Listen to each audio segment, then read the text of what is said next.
Hello, I'm artist Gillian Knight, and today's Art Fictions host is art critic and author Elizabeth Fullerton, who is joined by artist Holly Hendry. Their focus is on the novel Remainder, and their discussion had me thinking about all our best intention efforts to control the micro of our lives when we're simply just the detritus of evolution. So, that's cheery. Elizabeth and Holly actually managed to find a little humour in the mechanics of learning to move the body again following a horrific accident, and the madness and sociopathic tendencies which possibly result from being overtly controlled by others. So I'll hand this episode over to them. But first, just a quick note to say that Holly's current and upcoming exhibition dates at the time of publishing are listed in the podcast notes. Hello and welcome to Art Fictions. I'm Elizabeth Fullerton, and this week my guest is the amazing sculptor Holly Hendry. Hi Holly, it's so great to have you here. Great to speak with you. And oh my god, you've chosen the most insane book. Holly and I are going to be discussing Tom McCarthy's brilliant, complex, mind-boggling novel Remainder, which was published in 2005. So how to even start describing it? I'm going to give it a shot here. It's narrated in the first person by a man who has had a mysterious accident involving something falling from the sky, which left him in a coma for months. He has to relearn all his functions, like eating and walking again, but he never regains the ability to move naturally, to feel real. Instead, he feels as if his actions are artificial, second-hand. He gets a mammoth settlement of £8.5 million, which suddenly opens up unexpected possibilities for him. At a friend's party, he has an epiphany when a crack in the bathroom wall triggers an unfolding of his memories around a specific building. He resolves to recreate the scene and commissions a logistics man called Naz, a sort of fixer for rich people, to buy that building or one similar, and he auditions actors to perform specific repeated actions throughout the building for hours on end according to his fragmented memories. This way he starts to access an intensity of feeling, but it's not enough. So he develops increasingly violent reenactment plans. He has Naz organise the fixing of a tyre in a garage, then several turf war shootings, necessitating vast sets and casts. Eventually, he comes up with the plan to reenact a bank robbery, but decides to actually stage a real robbery, keeping the reenactors in the dark. Naz plans it down to the tiniest detail, down to the mass killing of all the reenactors and producers in a plane disaster afterward, so their plan won't get found out. But inevitably, it all goes wrong. That's just giving the bare facts, but it doesn't begin to do justice to such a rich, deeply layered book that operates on multiple levels. McCarthy's descriptions are so vivid and detailed and nerdy and delicious. To me, it feels like a perfect fit with Holly's practice, as McCarthy dissects situations, objects, people in minute, almost forensic detail. And Holly is interested in internal systems, whether that's buildings or people, turning them inside out, excavating things to see what's going on beneath the surface and the connections between bodies, machines, geologies, and epochs. Would you agree with that assessment, Holly? And what was at the heart of the appeal of Remainder to you? That's an amazing assessment. Yeah, I would completely agree with that. And I think that description is really accurate and does justice to the kind of juiciness and coldness of it in both parts. And I was recommended I read Remainder by Helen Turner, who runs eWork Luckenwalde just outside Berlin with her partner. And I've actually told you I wanted to talk about this book as I was still reading it. So it felt a bit of a risk as well, like not quite knowing the end when I mentioned it to you. But for me, there was that immediate connection and excitement. And for me, I think this kind of way that it sets the scene with diagrams, marks, spills, and as the title suggests, matter, surplus matter, leftovers, and kind of what that means or what that is. It's difficult to know where to start now, and I feel it's very fresh still because it's a book that I have just read. But I think one of the main things that excites me about it is this idea of the leftover, and something that you feel the main character in the book is always trying to kind of work out as well. I think I relate to that a lot in my practice and the way I just live as well. You know, you constantly go about life feeling all these kind of layers that are shedding off you, the wrappers you leave behind, the people you meet, the things you say, you know, those things are kind of in my head and around me as well, literally. And I think there's a lot that can be talked about in regards to making and sculpture or art making in relation to what this book talks about too. So that was my starting point for why I chose it, really. It's really interesting. So for you, what is the remainder? Because he actually only, if I remember, he only talks about a remainder right near the end in a sort of climactic scene. And he's a remainder after an accident. But there are so many remnants and remainders all the way through, aren't there? But what I think I like about it is that the remainder is the key. The remainder is the focus. Even though he talks so much about surplus matter and the excess, and he gets very annoyed or uncomfortable with excess or dirt a lot of the time, but actually I think the remainder is the focus. The remainder is like almost the ultimate. Very early on he mentions spills. There's a spill of coffee on his sleeve. Yes. And he's annoyed with it then. And then towards the end there's talk of vaporising. And I think it's the same. It's a kind of remnant of something, or it's an after effect, but it goes from being a detail, a kind of irksome detail, to something massive.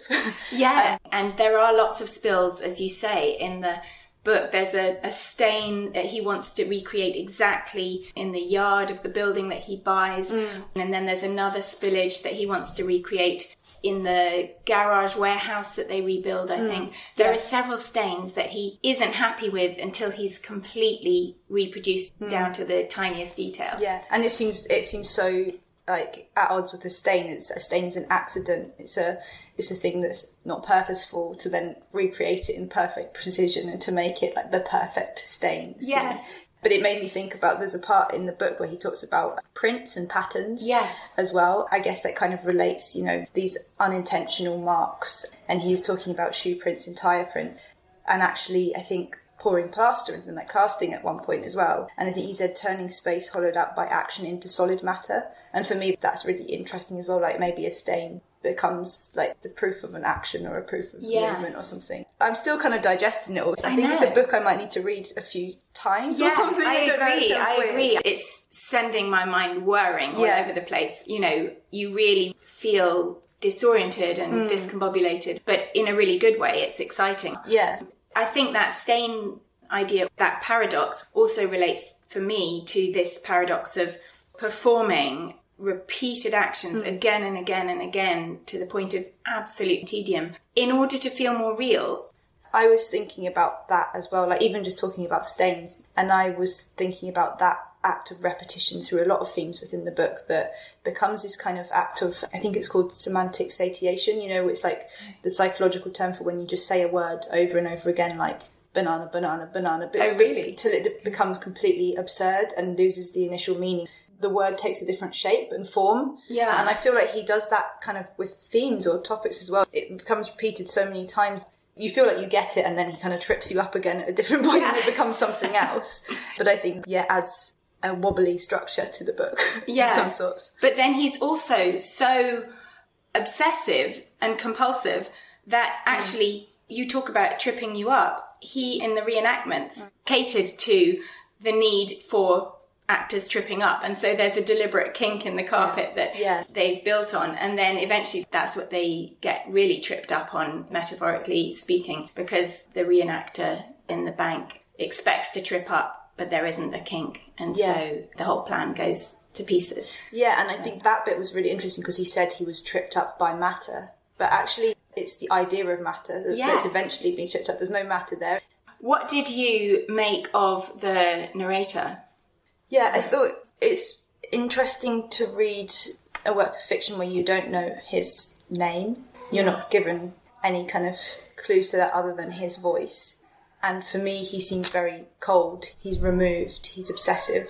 There's certain parts of the book where he's meant to care about a person, but he actually just cares about the detail around it, to the point where even when people are dying, he doesn't care about the death. He cares about the logistics around it. Even finds them beautiful. Noticing the patterns and the seeping of the blood onto the carpet and what that looks like. I mean, I think he's maybe psychotic or a sociopath. For sure. Although I don't know how literally we're even supposed to take all that stuff. That's also another thing. I know. I think it's interesting how he rationalises spontaneity as well. Yes. He's got no ability to do that. But then those moments of spontaneity are the points where he actually feels the most real, but then he can't leave it at that. He always has to have control over it. It's like he wants to capitalise on that feeling. Yeah. And also I think it's really interesting how he changes in the course of the book, because at the start he seems the victim and quite passive, and so we sort of feel sorry for him. He's a bit of an oddball, he's eccentric, but he's not dangerous. He seems innocuous, and his life is being directed by everyone around him. In the course of the book, he grows more assertive and authoritarian, and by the end he's megalomaniacal. He's kind of insane, you know, totally. Or in terms of whatever we understand conventionally by sanity, he is just in a world of systems and patterns, and that's how he lives his life. So it's very alienating, I think, for the reader. It feels kind of sterile somehow, this world he's inhabiting, but completely fascinating. I don't know why. I think it's the power of the writing and the description that keeps us completely hooked. Yeah, I think it's very interesting that he has this coldness to other people. He has no regard for anybody's feelings, but he's had this accident that's affected his brain, his way of kind of his cognition and stuff, so you kind of make an excuse for it. But I thought it was interesting that the only female character we really hear as a voice in the whole book is one that brings in something about care. She suggests that he donates money to a charity. Yeah, I've only read one other book by Tom McCarthy, and that was C. There's a similarly alienated or estranged narrator who has a name. He's Serge Carfax, I think, who's a comms expert and a radio operator in recce flights in the First World War, but then gets completely hooked on heroin and, again, has no regard for other people, and also, like our narrator, by the end has discovered that he gets a high from killing. And again, very male, and there isn't a very strong female presence. It's a very weird environment that we're drawn into in these books, but it is nonetheless incredibly compelling. I feel the same, and I think there's nothing to solve, but I was trying to solve it, but I was trying to put together clues and things, and I think that is also to do with this idea of authenticity or repetition. There's a lot of loops mentioned in the book as well, and patterns and diagrams and stuff, and maybe he kind of like subconsciously sets the scene for that, but I found myself trying to like maybe fix the character or understand him. But for me as well, I think there's a lot of references to mechanics or conveyors or electrical systems, and I thought that was really interesting in this kind of robotic demeanour that he sometimes presents. He feels almost like an automaton or something, and it's quite a kind of sci-fi idea of that, you know. Yes. Like this robotic character that's trying to feel real, that's trying to discover how to be the most, I think, what was it? He says, I wasn't unusual, I was just more usual than most. Yes. Yeah. And like he realises he's always been inauthentic, because he says even children like learn from others, so you're copying, and it's this idea that something so robotic is trying to learn how to be real, but from repetition or mechanical actions. Well, also because his role model is Robert De Niro in a film, and you're like, but he's acting, so how is that your model for being as real as you could possibly be? I guess it makes you think of like advertising or something as well, you know, where you're presented with these ideas that you know aren't real, like the people that you see aren't real people almost all of the time. They're actors acting out what the ideal like situation is, but those images or movements are meant to make you buy into that. Yes, or even virtual reality games or stuff like that. Especially this year, we've found ourselves kind of developing those online conversations, relationships, and for some people those spaces are more real than the kind of social controls of the lived world as we know it, you know, the kind of day-to-day existence. So I think it is interesting in those terms as well, of like, where can you find the most authentic version of yourself? Yeah. Were there any passages that you wanted to pick out? I think one of my favourites, and also one that kind of got me thinking a lot, was a passage where he's talking about the process of relearning how to move again after the accident. So he says, to cut and lay the new circuits, what they do is make you visualise things, simple things like lifting a carrot to your mouth. For the first week or so, they don't give you a carrot or even make you try to move your hand at all. They just ask you to visualise taking a carrot in your right hand, wrapping your fingers round it and then levering your whole forearm upwards from the elbow until the carrot reaches your mouth. They make you understand how it all works, which tendon does what, how each joint rotates, how angles, upward force and gravity contend with to counterbalance one another. Understanding this and picturing yourself lifting the carrot to your mouth again and again and again cuts circuits through your brain that will eventually allow you to perform the act itself. That's the idea. But the act itself, when you actually come to try it, turns out to be more complicated than you thought. There are 27 separate manoeuvres involved. You learn them one by one, in the right order, understood how they all work, run through them in your mind again and again and again for a whole week.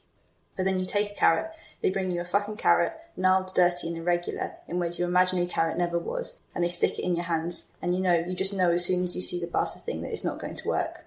That was enough to start short-circuiting the operation. It had texture, it had mass. The whole week I'd been gearing up to lift it. I thought of my hand, my fingers, my rerouted brain as my active agents, and the carrot as a no-thing, a hollow carved space for me to grasp and move. This carrot, though, was more active than me, the way it bumped and wrinkled, how it crawled with grit. I love the kind of anatomical and mechanical and specific kind of almost instructions. You kind of feel yourself move in the same way. It's like puppetry or something. Also, he uses the kind of written technique of repetition there to kind of bring you into how he's been trying it and that frustration. But that act of the carrot is kind of quite a cartoony idea for me, that idea of what you think of as passive stuff being active and having life and movement to it and being more alive than he is, more able to move, more able to feel, but also being more carroty. I think about that a lot in cartoons where it's like simple lines or gestures that become a kind of exaggeration of a form, then becomes more like that form than the thing itself. I've talked about it loads watching films like Who Framed Roger Rabbit, where the kind of cartoonification of the cartoons highlight the human fragility or something as well. And there's something happening with that and the carrot. And he's almost jealous of the carrot. Yeah. Because the carrot can crawl through his fingers and it feels it has maybe more energy than him somehow. I think there's also humour in this in a really subtle way, because the absolute lack of emotion, it's so extreme that it becomes almost cartoonish, like you say. Yeah, there's a total removal from the fact that it's even human. It's like cartoon violence where something can bounce back again. Yeah, exactly. So I've got a passage I was going to read out to just convey a sense of what we're talking about. So the first part is a reenactment of a shooting of a young man in the street. It looks like it's a turf war, and the man had been pursued by two men in a car, and then they got out and shot him as he's trying to get away on his bike, and he falls off the bike. The truth is that, for me, this man had become a symbol of perfection.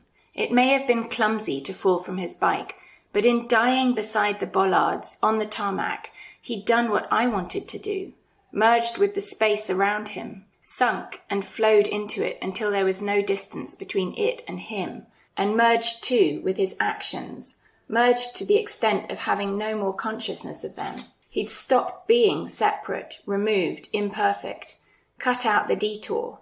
Then both mind and actions had resolved themselves into pure stasis. The spot that this had happened on was the ground zero of perfection, all perfection.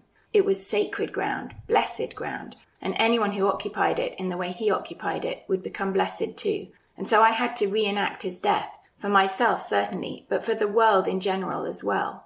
No one who understands this could accuse me of not being generous. That's a sort of insight, I think, into the way the narrator's mind works. It's just like Tom McCarthy's slicing it open and allowing us to see inside. Totally. A bit like, I think, what you're doing in your sculptures. Yeah, exactly. Yeah. I think as well with that passage, that idea of bodily disillusion, the kind of edges of something, the edges of understanding compared to the edges of a person's living, being, organism. While you were reading it, I was also thinking about bodily limits and pushing yourself to the extreme. Like people sprinting, and that moment they're kind of in a zone which is no longer a body, it's a movement, it's something else. I don't know, I keep thinking about these examples of water to gas or air particles or something in that makes me also think of like bodies pushing them to the extreme, and then this kind of explosion. And also changing state. That's what I mean, I think. Yeah. So I am going to just read another passage relating to this idea of the changing state and how he sees incredible beauty there. So this is in the bank robbery. Somehow the gun goes off and the fourth robber gets shot, and there's this slow motion tumbling effect of robbers 2 and 5 through the air and then onto the floor. So this is how McCarthy describes that. 2 and 5 lay static on the floor, half joined and half unjoined, like acrobats frozen in mid-maneuver. 4 lay fetal, curled up still. I stood still on the floor behind him. The only thing that moved was a deep red flow coming from 4's chest. It emerged from his chest and advanced onto the carpet. Beautiful, I whispered.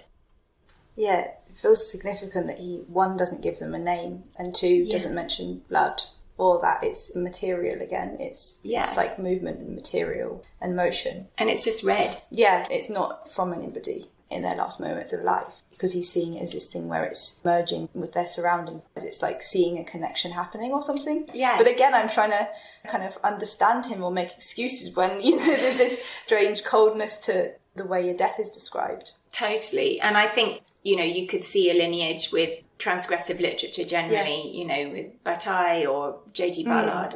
I thought of Camus with The Stranger, thinking about how he talks about his mother so coldly. Yeah. And almost, as we were saying, funny in a terrible way. Yeah. Because it's so inhuman. Yeah. Well, I think it brings in these notions of kind of slapstick almost. Like, just before the passage you read, there's this, like, tumbling of bodies as well, where you imagine it becoming like one of those kind of tumbleweed balls. It's like these very kind of like slapstick notions, Buster Keaton type movements of things falling or bones breaking or slippages and stuff, which is then tried to be controlled by this serious and determined character. Yes. Have you got any other ones you wanted to? There's a bit here just when he's been told how much money he's going to be given in the settlement, and he's been told it's 8.5 million. And he says, I pictured it in my mind, its shape. The 8 was perfect, neat, a curved figure infinitely turning back into itself. But then the half. Why'd they added the half? It seemed to me so messy, this half.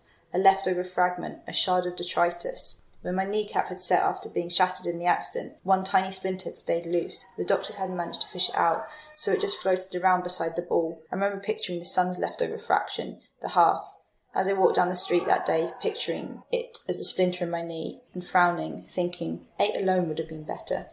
I just found that bit really funny as well, because he doesn't want 500,000 extra because it's too messy. And it feels significant that then the 8 is obviously the symbol of infinity as well. It's got a smoothness and a curve to it. And so for me, that passage feels really symbolic as well. And it made me think, when I try and talk about my work and my sculptures, recently I've been using this picture, which is a picture of the cement spill that happened on the Victoria line, where there was builders and they forgot to turn off the cement pump and they flooded the control room of the Victoria line. And it's an incredible image because it's like an extreme version of matter meeting technology. And what that meant is that the Victoria line was down for a day, and it's like this loop that runs the city, moves people around. And so for me, it's like the same as the splinter or the shard, a little moment that can suddenly have this kind of domino effect on a system or something. Yeah. And also it presages the end because they finish just making an infinite loop of the figure of 8 in the airplane. What did you make of the ending? The way McCarthy sets up the book is to kind of lead you down these labyrinths where you can't guess what's happening next. You can't second guess because the character himself is so irrational and erratic, even in his controlled manner, that I was never expecting an ending. And I think I like the symbolism of it being an ending that kind of is never ending, even though the ending means that they also kind of eventually will explode in the sky and become this kind of dream that he's always wanted. There's a moment in the book earlier on where he talks about there's this blue liquid in a car wash that the mechanics pour into the car and it's not going in the right bit, so the blue liquid's just disappearing. And he's like ecstatic about this.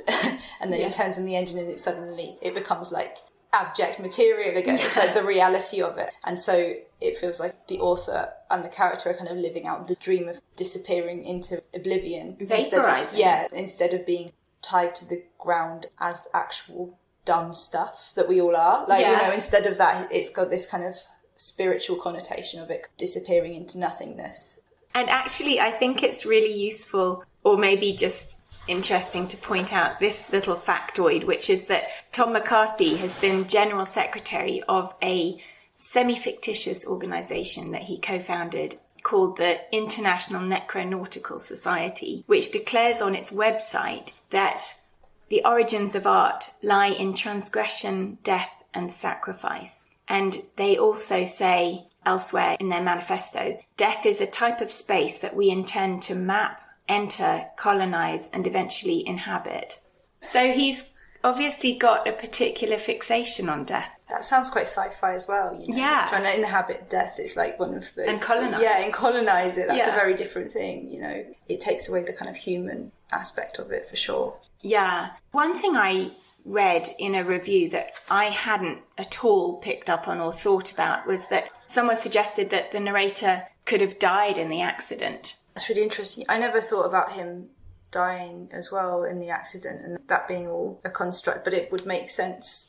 And then, of course, you could also read the book in a sort of Beckett sense of us just going through these motions of performing life and, you know, all our actions just being repetitive and futile. Well, it's interesting. We talked earlier about his disregard for other people's feelings. The character creates these scenarios that he talks about, like when they're on or when they're off. These like living actors or re-enactors, I think he calls them.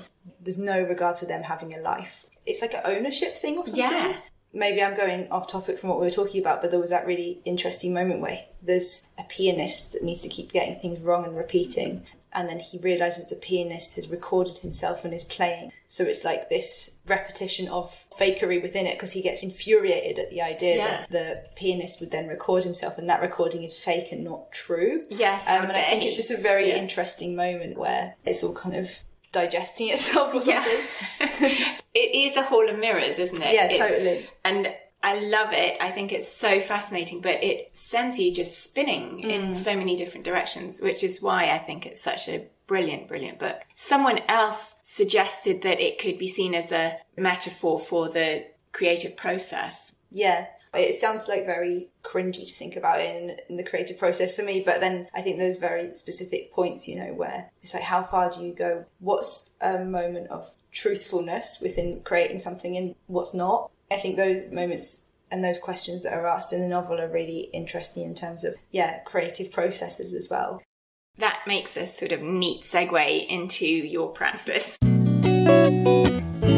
Holly has had a meteoric career since she graduated from the Royal College of Art in 2016. She had a solo show at the Baltic Centre for Contemporary Art in Gateshead in 2017 and a major commission for the Liverpool Biennial in 2018. In 2019, she had a show at the Yorkshire Sculpture Park and she had a fantastic exhibition at the De la Warr Pavilion called Indifferent Deep, along with a public artwork outside the pavilion called Invertebrate. Holly uses an extraordinary range of materials. Her large-scale sculptures often have a cartoonish feel, like chunky bubble drawings, say, of a rib cage or intestines or a foot. Sometimes it's hard to even find the bodily element within the bigger pattern of layers, often in deceptively gentle pastel colours. But the playful, light-hearted appearance of her sculptures belie complicated technical systems, extensive research, and even a hint of violence. Her De la Warr Pavilion exhibition plays on the themes of excavation and consumption,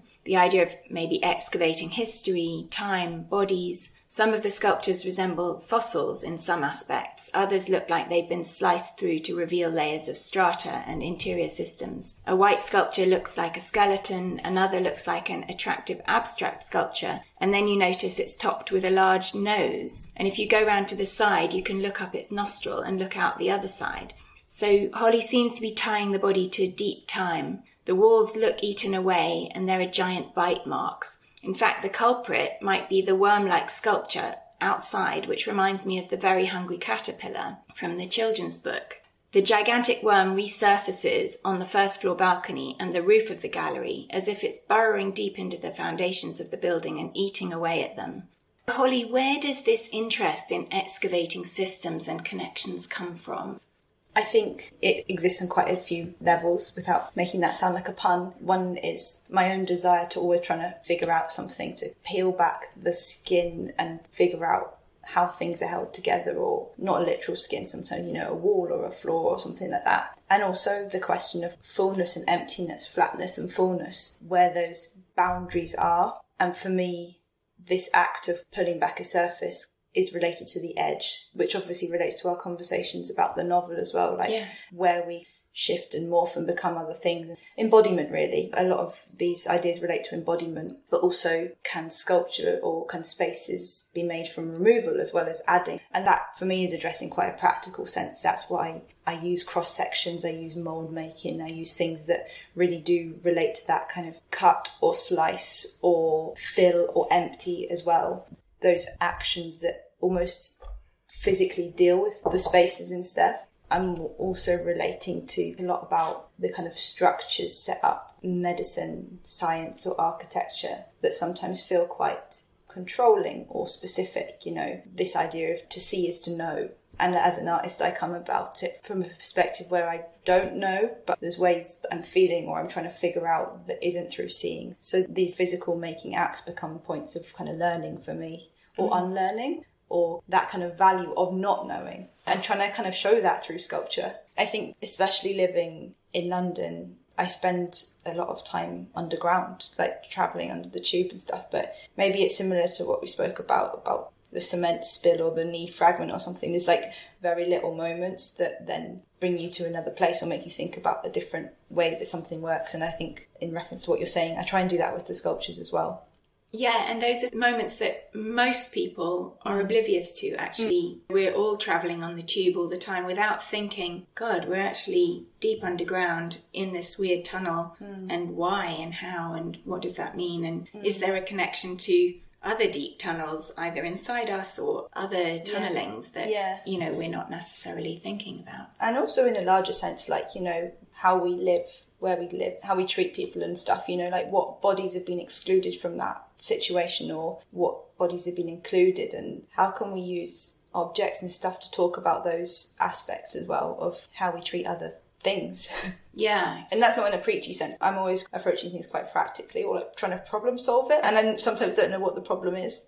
How are you in your practice looking at those issues of care or bodily connection? I think I do it through redundant machinery, things that look like parts of motors or engines or conveyor belts that have stops or in moments of rest, and what that means in terms of value, labour and production. And so I'd hope that the works can talk about that. And then in a material sense, the history of the materials I've used. I'm always thinking about what I'm putting out in the world, and it definitely is a concern just using things up and spitting it back out of the sculpture. Yes. What does that mean? But I obviously also believe in the value of art, of course. And so with the Delaware show, I was thinking a lot about the materials I've used and the context of its location on the south coast, on this kind of physical land edge. The conversation started before the pandemic, before Brexit.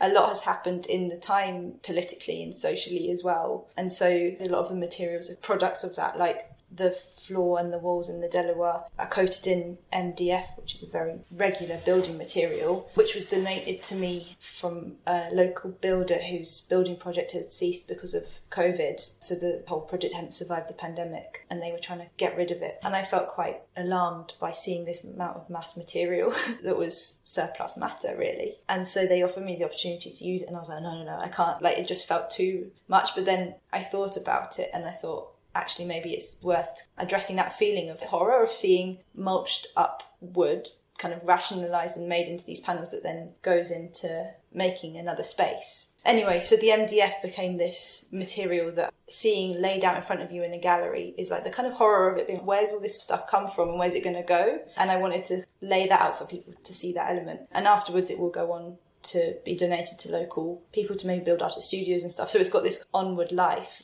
So yeah, the care aspect comes into that as something that is trying to find ways to talk about that and maybe find ways to make solutions to that. Like some of the outdoor sculptures filled with sand in parts, so that can be emptied back out again and reused as something else. And so there's a kind of practical element of it as well, of like, how do I digest and regurgitate it quite literally instead of using it as a fresh, shiny resource all the time. I think that onward life of materials is very interesting and a relevant thing to speak about. It's funny, especially in that De La Warr show, a lot of the sculptures seem inanimate or abstract, but then you look closer and you'll notice some teeth or heads or tools, a nose. Could you talk a bit about the relationship of your works to the body?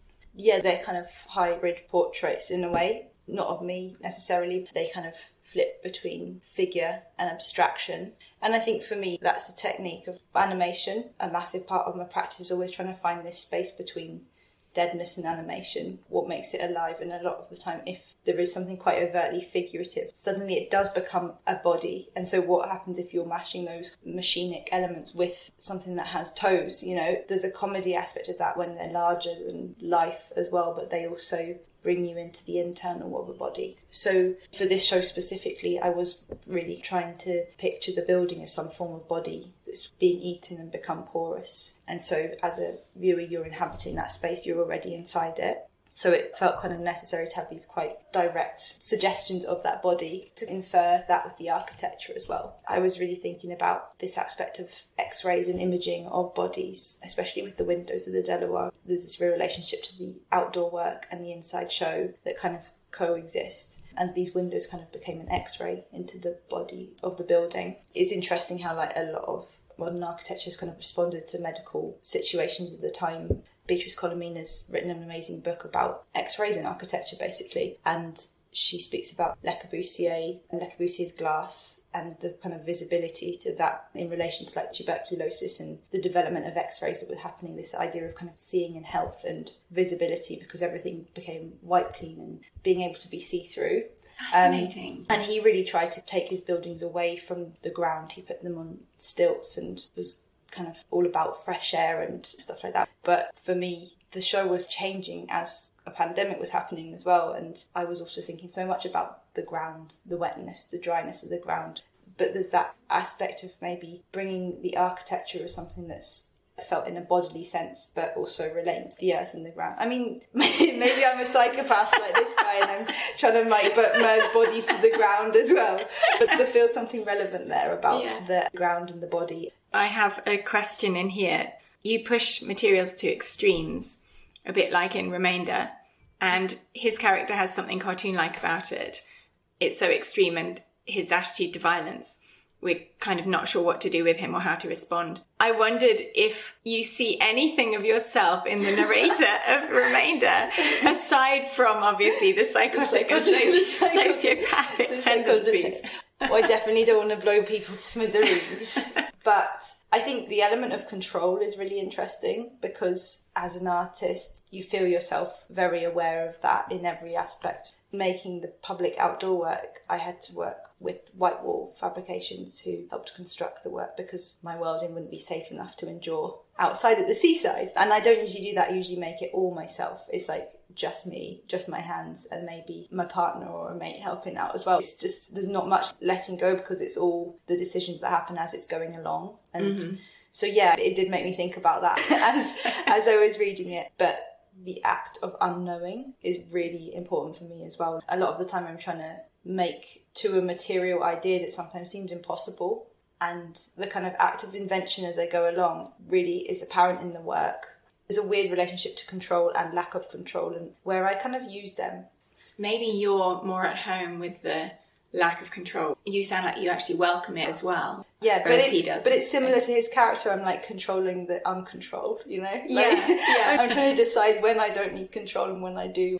What I think is so strange is how this accessing reality, or whatever he thinks he's trying to do, actually expresses itself physically in his body with this tingling, right? He talks a lot about tingling and this sensation that travels up his spine. It's not an alarm signal, it's a positive, euphoric feeling for him. And I just was thinking about that when you were talking about the connections with the body and the building as a body. And I thought about his big building where he sets up all these connections with all these different reenactors, and one old lady frying up liver and the pianist having to play piano, and just thought of that as somehow a giant body as well, somehow a giant living organism. Yeah, I mean, it becomes that. It becomes a living picture or a living organism, and I think it's really interesting how he physically leaves spaces blank, or even like he couldn't remember the face of the receptionist in the building, so he made her wear a helmet with a blanked out face because there's the same thing of being on or off, you know, that could relate to an exhibition space.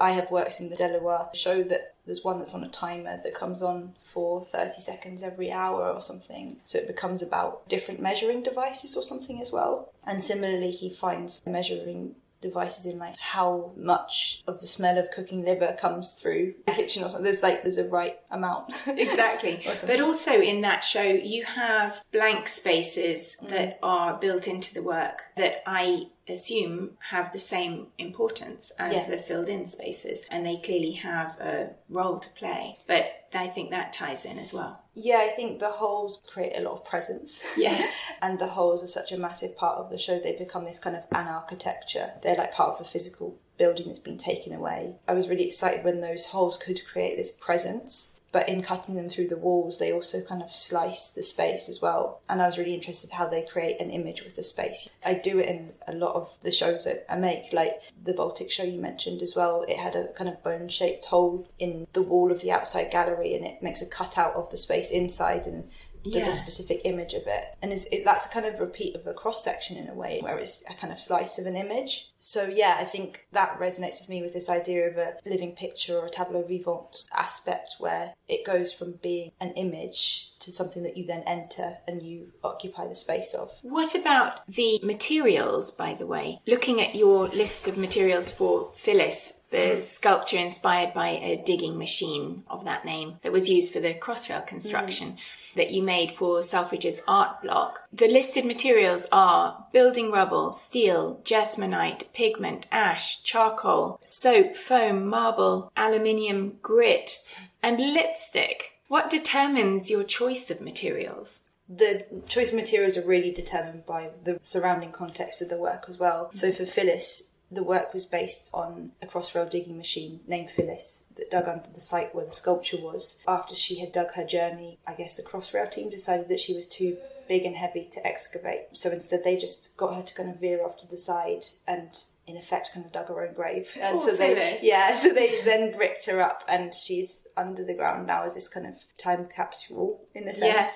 I felt for Phyllis and the work was a kind of reliquary to Phyllis, a monument to Phyllis in a sense of something that no longer exists. And the materials were things that I think I related to Phyllis that she would have experienced or dug through. It's like things that are very bodily or relate to what we discard. So the work had chewed gum in it and fake nails. It was also in Selfridge's accessory hall. And I'd never been into Selfridge's before then. It's like this monument to consumerism in a sense. It's like the excess of stuff. So I wanted it to include these bodily add-ons, these bodily things that very much become our body. Like, how do you define the edge of a neck or a necklace when you're wearing the necklace? You know, it becomes part of your body in the same way fake nails do, or lipstick becomes your face and your lips. It defines your lips. And so especially the fake nails and the gum, they're like these plasticky things that were a joke that they became looking like terrace. So they became like this kind of, you know, more trendy material that becomes clad in interiors or kitchens and stuff now as well. But it's made of quite abject things if you look closely at it. So the gum was chewed, the nails were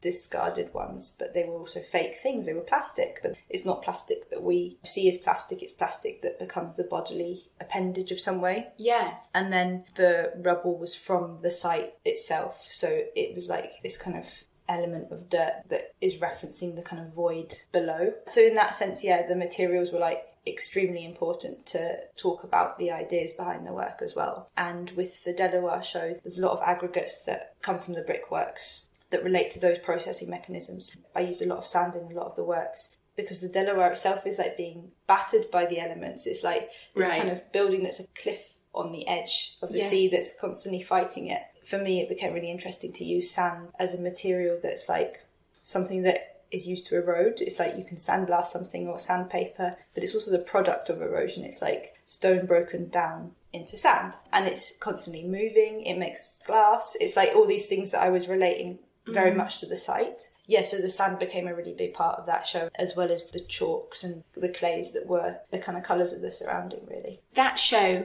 had one or two, I can't remember, kinetic elements, but your Yorkshire Sculpture Park show was the first really big moving sculpture, wasn't it? That show was called The Dump is Full of Images, and its centrepiece was Slacker, which was a giant moving sculpture with a synthetic skin-like band being pulled around a huge steel contraption on a conveyor belt. And the band was embedded with ground-up detritus, right, from your studio, and also depicted food and body parts. There's an eyeball, there's intestines. So there was a theme again of consumption and regurgitation and looping, going back to remainder. What was the inspiration with that project? So the title of the show is taken from a book called The Real Thing by Miles Orwell, and the end of the book, the epilogue, is called The Dump is Full of Images, and this epilogue kind of talks about detritus as a thing to be looked at and re-examined, as something that takes the mass-produced and makes it individual. It's a way to re-look at the leftover, in a sense. So I became really interested in this idea of the remnant.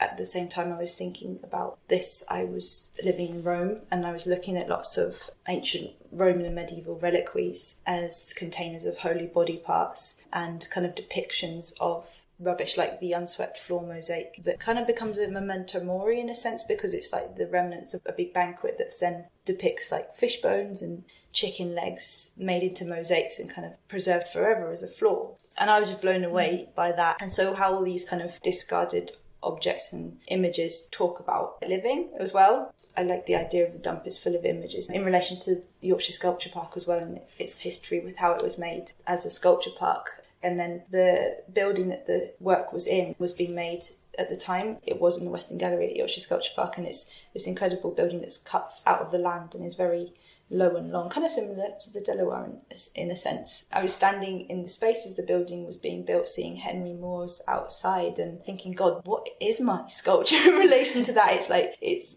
maybe moving or using materials that are ephemeral or materials that aren't static. So I was thinking about the landscape and this notion of that in relation to sculpture, and I kept thinking about this idea of the recumbent figure and these actions of activeness and passiveness that happen when a body is lying down, if that's in like sleep or rest or death. This digesting while you're sleeping, or dreaming while you're sleeping, or decomposing if you're dying, if you're dead. And so there was this idea of kind of movement and slowness that I really wanted to depict in some way. And so the conveyor belt became a kind of way to try and tackle all these things. At the same time, I was having these conversations with Professor Parik Goswami at the University of Huddersfield, who's head of technical textiles. He's a material scientist who's doing amazing things in the reuse of materials. I was really inspired by the work he does. Quite practically, he solves problems to textile. So I wanted to make this thing that became a kind of constant regurgitating system that spoke about a kind of body in a sense, but also it could have maybe referenced a supermarket conveyor or a treadmill, or something that also talks about production or overproduction. And also, though, looks like a reclining figure as before. There's these two kind of vitrines, one that's kind of an undulating surface and becomes a chest surface, and then one at the end that's much more depictive of a foot. I definitely wanted to make it feel like it was a body, because the gallery has these big windows that look out to the landscape, and so I wanted that body to kind of lie against the landscape beyond as well. But also this aspect of the reliquaries as a kind of container of holy body parts, but also the most direct kind of relation to almost bodily fragmentation or something. It's like literal body parts taken and kind of re-put into displays and shown as these holy venerated things. And I was thinking about like abject discarded matter at the same time as these reliquaries that represent spirituality and cures to bodily ailment. But I was also reading about them being sometimes faked and repeated, and sometimes instead of a saint's finger it could be just a chicken bone. But those things don't matter anymore, because it's the meaning behind the reliquary, it's the belief instead of the kind of physical material element. And I see lots of parallels with this and remainder, you know, like high and low value to things. And when those hierarchies change, what becomes valuable and what becomes useless and inert. Yes. And suddenly how a stain on the floor becomes the most important thing to then recreate. I was like reading about how there's 7 Christ's foreskin reliquaries or something, and the fact that that doesn't matter anymore. It's about the containment of it and the belief of it as well. So all of those ideas poured into the sculpture park. Do you think there is violence sometimes in the fragmentation, in what you're presenting? Just as you were saying before, how cartoons have a violence often behind them. There's a brutality, because with humour it glosses over quite violent actions sometimes. Yeah, maybe I'd relate that act of violence to the trickery of it. You know, you're seduced by the colours or the materials. But I think for me, maybe the violence is like the reference to labour or time or production, and where that maybe invisible labour comes from, you know, with the materials we use and things like that. I think for me that's a more overt violent reference, which maybe isn't so obvious, but it kind of comes up through the idea of loops and repetition and reference to production or overproduction. I guess when I was thinking of violence, I suppose I was thinking of your De La Warr particularly, because of course you can see that worm as a sort of metaphor for what happens to us in death, right? If the De La Warr is a big body stand-in and this worm is burrowing away and eating away at it inside, there's an attacking happening, an ingesting of the building. For sure. I think it can be read in that way. The worm for me became this kind of amazing metaphor for how to bypass edges, how to understand those moments that aren't such binary edges of, you know, nobody being allowed in Britain that's not whatever, you know, those kind of things, or the worm being able to create a small gesture that has a bigger implication, like the way that worms can sink stones by undermining and things. And there is obviously the idea of incorporation, the eating, but if we're talking about violence and dying, there's something amazing in the fact that you carry on in other life forms. Yeah. I'm not trying to be toxically positive about it, but I see it as an amazing material transformation, and I'm always trying to think about where the edge of something is and how those can be folded in on themselves and stretched out and pulled in different ways. And the worm was like a kind of quite literal way of talking about that, and trying to talk about when you eat a crisp and you chew it up, that edge of that crisp disappears. And like, how do we talk about that in terms of public space or architecture or bigger things too as well? I love that. It's a really interesting way of looking at it. I learned a lot about earthworms. What about the artists that have inspired you? Oh yeah, this question's always so hard. I think it changes every time people ask me, because it's kind of what I'm thinking about at the time. So for today, I would answer artists like Rebecca Horn, Isamu Noguchi, always Louise Bourgeois or Pauline Oliveros, who was a composer and sonic pioneer, Owen Worm and people like that, kind of comedy. I look at a lot of writers as well. I'm listening to talks by Astrida Nemesis. She writes about post-humanist feminists, theories about bodies of water, and water as this material that can be used to think about ways of treating other bodies and landscapes and stuff. And Maggie Nelson and people like that as well. What is it about Rebecca Horn, say, that you connect to most? I think it's the freedom of articulation. She's able to speak about the body and relationship and movement in such a way that it's not about fitting to other norms. She wouldn't have any trouble with that carrot. No, exactly. She'd probably have a device to do it instead of just a hand. Yeah. What about books that you're reading at the moment? I have also just read a book called Strangers, which is actually a series of short essays on the human and non-human by Rebecca Tamas. It's amazing. It's really interesting. And I'm going to try and read J.G. Ballard's Drowned World again. I started it just before the pandemic and I never picked it up again. Some books don't feel right at certain times. Yeah. What about what you've got coming up next in terms of shows? I'm doing a show with Stephen Friedman Gallery, with my gallery, that will open in January. And I've got a work that's in a group show curated by Andy Holden that's called Beano, The Art of Breaking the Rules, that will fun. That will open at Somerset House in October, which I'm very excited about, because the Beano is something that I've never thought of as an influence, but it's always been something that was quite a part of my childhood. I think a part of most people's even adult life in a way. So I'm looking forward to that.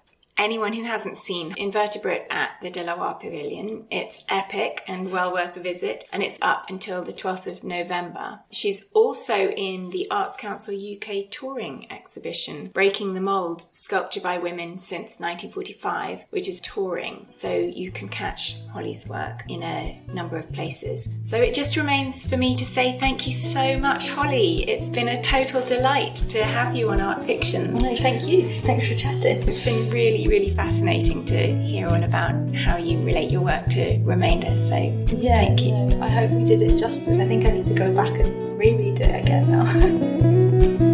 Thank you, listeners, and also thanks to today's guest artist Holly Hendry, as well as today's host Elizabeth Fullerton. The music for this abridged podcast was written and performed by Griffin Knight, while award-winning animator Joanna Quinn of Beryl Productions created the Art Fictions logo. If you'd like to support the series, please subscribe and rate, which helps other people find the podcast. And you're welcome, of course, to get in touch with me directly via my Art Fictions 2020 Instagram. Meanwhile, happy reading and art viewing till next time.